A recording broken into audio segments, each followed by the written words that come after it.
Eto na nga guys, i-unscrew na natin yung 10mm bolt. Of course, gagamit tayo ng 10mm socket na may extension para mas mabilis.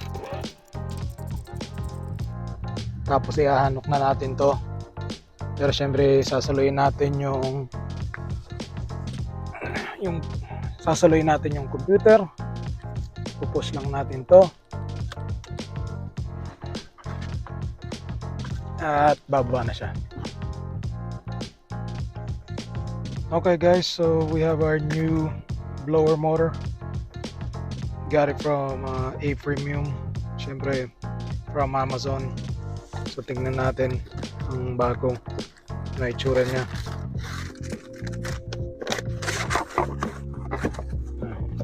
Good packaging.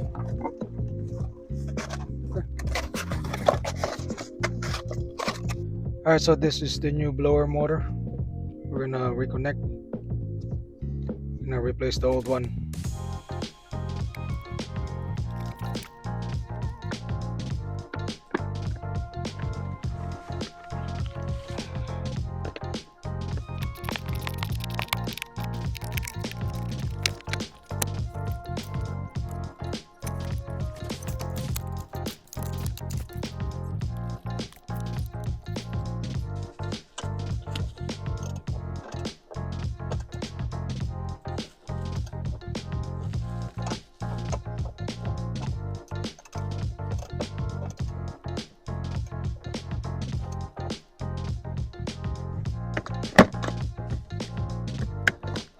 Yan na nga guys, ito try natin yung epekto ng pagpalit ng motor blower ng.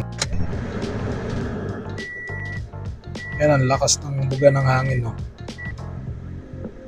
Lalong lumakas yung hangin. Talo pa yung hangin ko. Wow!